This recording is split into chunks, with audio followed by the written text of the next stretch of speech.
A ese nivel no habría mucho problema. Pero sin embargo se están haciendo híbridos animal-humano. ¿Qué es lo que se está haciendo? A nivel de una fase inicial. Utilizar un óvulo desprovisto del núcleo, un óvulo de una vaca. Ahora mismo está usando mucho vacas y conejas, óvulo de coneja y óvulo de vaca. Se le quita el núcleo y se le mete un genoma humano, un núcleo completo humano. No se fecunda ese óvulo, simplemente se reemplaza toda la información, se reemplaza el núcleo.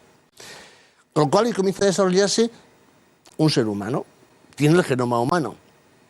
Evidentemente está influido por parte del genoma que queda de esa célula. Hay genoma y ADN en las mitocondrias, en diferentes... Digamos que lo que ponemos es la información, los planos del ser humano. Pero luego la maquinaria la pone el óvulo.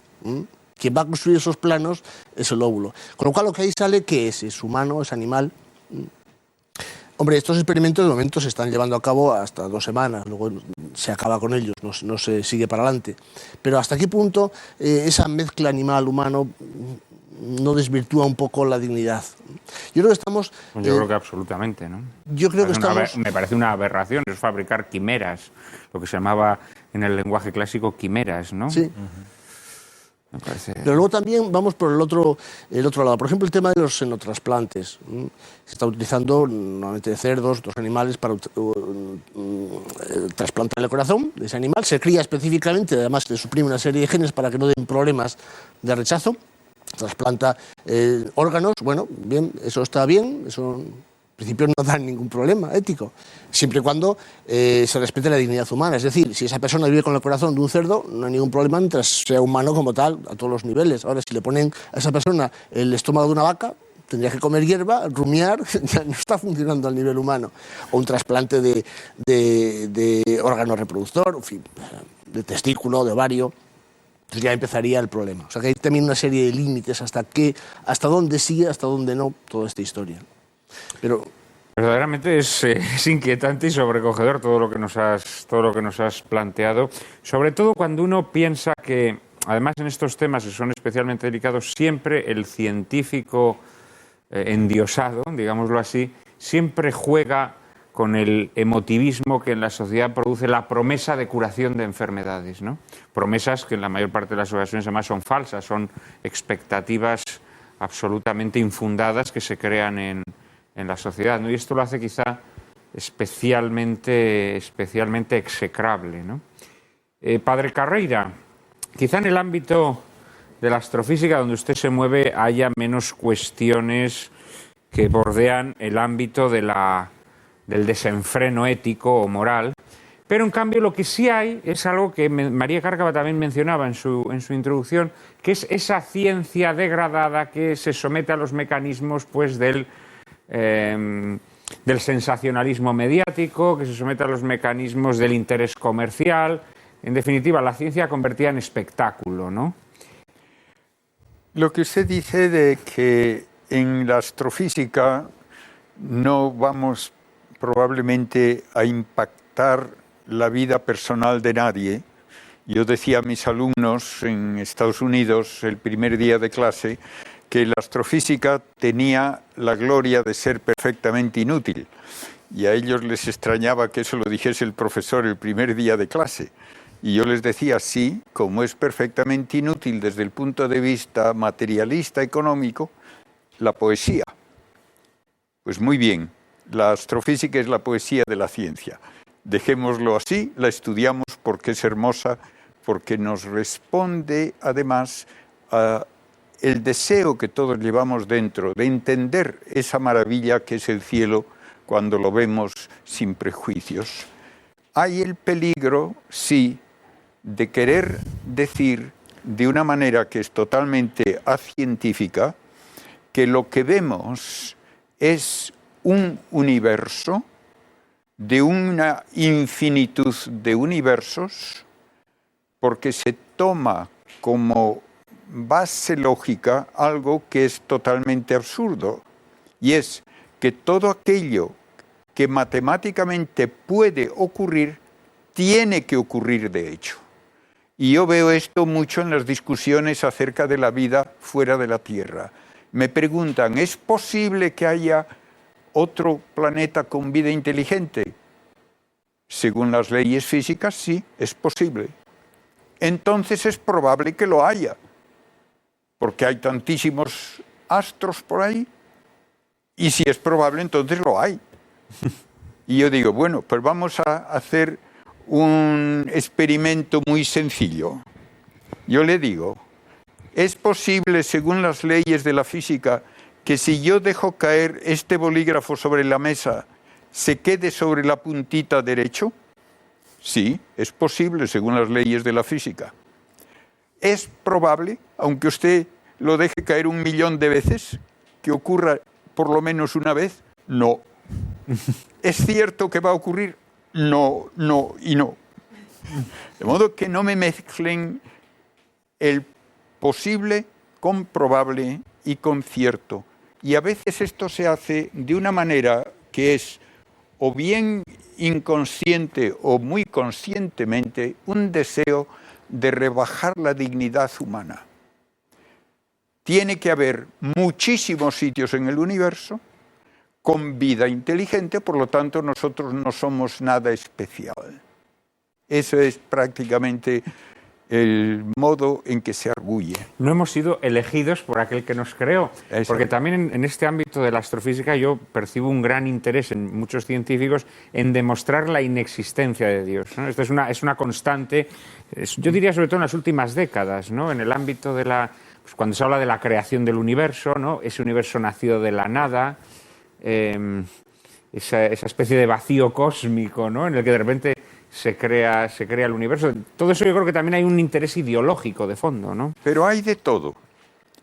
Por supuesto, Son por supuesto. físicos, son astrofísicos, no filósofos, no teólogos, los que han propuesto en los últimos 60 años el llamado principio antrópico, que es, por consideraciones físicas, se puede preguntar qué ocurriría si el estado más primitivo del universo en el Big Bang hubiese tenido una variación, por así decirlo, digna de mención, o en la cantidad de materia del universo, o en la fuerza de cada una de las 4 interacciones que rigen el proceder de la materia. Y una vez tras otra, cuando se hace ese cálculo, se dice, no podría existir vida inteligente.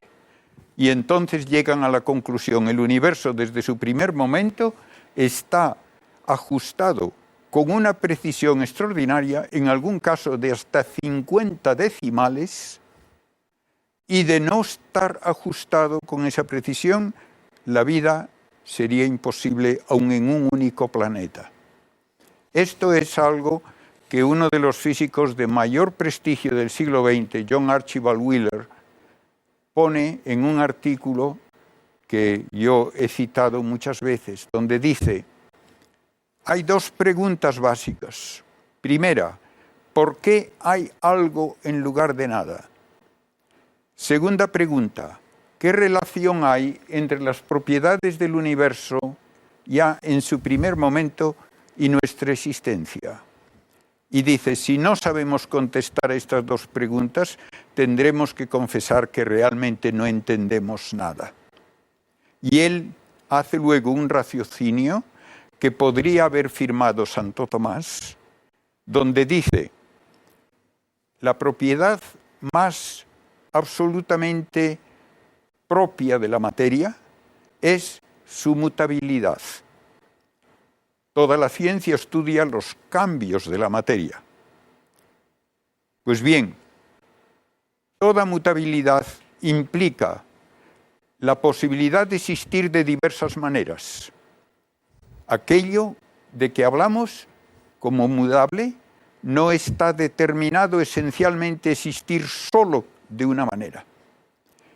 Y luego añade, todo aquello que puede existir de diversas maneras tiene que ser ajustado extrínsecamente para que exista de una manera concreta y no de otra de las posibles. Tiene que haber alguien que lo haya ajustado. Y por tanto, el universo tuvo que ser ajustado ya en su primer momento, y ese ajuste tiene que tener un fin, y el fin que se descubre es ajustarlo para que pueda existir la vida humana. No nos importa hablar de otros universos, no nos importa hablar de otras humanidades. El universo cumple su destino cuando existe un planeta, que es la Tierra, por lo menos uno, donde se da la vida personal, inteligente, y con una última frase: si el Creador es inteligente y libre, tiene los atributos propios de la persona. Para una persona, la razón última de crear no puede ser que le gusta ver quemarse estrellas, ni que le gusta ver lagartijas corriendo por el suelo. Una persona solo puede satisfacerse con relaciones personales, y entonces el universo está hecho para que haya quienes pueden tener relaciones personales con el Creador personal. Extraordinaria reflexión, Padre Carrera. Terminamos con Nicolás Jouve este programa. Nicolás, en tu ámbito, que es el de Benito, evidentemente hay donde elegir, ¿no? Sí, no, después de esta extraordinaria exposición que nos acaba de hacer el Padre Carrera, casi no sé qué decir, porque la verdad es que me ha dejado muy convencido de todo lo que yo ya estoy convencido, pero sí que me gustaría apuntalar un par de cosas, porque también es verdad que a lo mejor hemos dibujado una ciencia un tanto, digamos, lejana, digamos, de lo más genuino del ser humano, que es la capacidad de crear también conocimiento. Entonces yo me gustaría desmitificar un poco también y rebajar un poco el tono de crítica hacia la ciencia, porque yo creo que la ciencia ha hecho cosas maravillosas, y el bienestar que hoy nos rodea y del que disponemos, precisamente la única especie que es dominadora de este cosmos que nos rodea, pues es debido precisamente a los avances de la ciencia y las aplicaciones tecnológicas. Aquí en este programa hemos hablado siempre de las patologías de la ciencia, o sea, de esa ciencia endiosada, naturalmente. Pero evidentemente te puedes pasar y puedes hacer una exposición y puedes llegar a, digamos, a un extremo en el cual la ciencia lo puede todo, vamos a hacer lo que sea, y eso es de lo que precisamente estábamos hablando en este programa. Pero sí que me gustaría decir que ha habido ocasiones en que la ciencia, descubriendo cosas maravillosas, ciertas, honestas y útiles, pues se ha habido invadido por injerencias ideológicas y políticas también. Y hemos mencionado, y Benito ha mencionado el tema, por ejemplo, de los estudios con células madre. 10 años después de las investigaciones con células madre de embrionarias, se sabe ya perfectamente que eso es una vía muerta. Sin embargo, casi no se dice nada.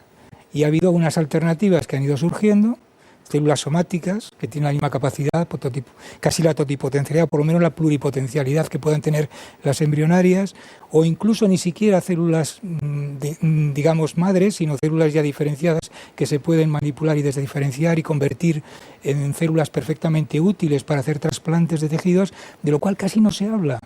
Sí, se silencia. Yo veo ahí intereses espurios, pues posiblemente también de carácter no solo ideológico, sino incluso de los propios investigadores que están implicados. Me refiero a los de las embrionarias y que como reciben pingües, digamos, presupuestos para hacer esas investigaciones, pues están aferrados a ese tipo de trabajo, y hay unas guerras de patentes ahí impresionantes, aun cuando eso son vías muertas. Y en el tema de la transgénesis, concretamente, también me gustaría decir que la transgénesis a veces se ha considerado muy negativamente, tiene muy mala prensa, y sin embargo de la transgénesis se han derivado pues cantidad de aplicaciones biomédicas muy importantes, como por ejemplo pues cantidad de fármacos. Hoy en día la insulina que se administran los diabéticos procede de transgénesis, es de una transformación bacteriana, y se fabrica la insulina humana en bacterias. Y eso pues ha resuelto un problema de salud tremendo, porque las insulinas anteriores, la porcina o las de otra serie de animales, pues no eran tan buenas y evidentemente creaban algunos problemas de salud en los diabéticos, no tenían una expectativa de vida como la que tiene ahora un diabético, que es perfectamente normal. Y así muchas otras cosas que podríamos ir diciendo. Muchas gracias, Nicolás. Desgraciadamente tenemos que dejarlo aquí. Hoy nos hemos pasado de la hora y nuestro equipo de realización está que se tira de los pelos con esta tardanza. Muchísimas gracias a los cuatro por vuestras valiosísimas aportaciones. Ha sido un honor contar con vosotros en el plató de Lágrimas en la Lluvia. Y a todos ustedes, muchas gracias por acompañarnos. En un minuto, María Cárcava y yo mismo les anticipamos el asunto de nuestro próximo programa.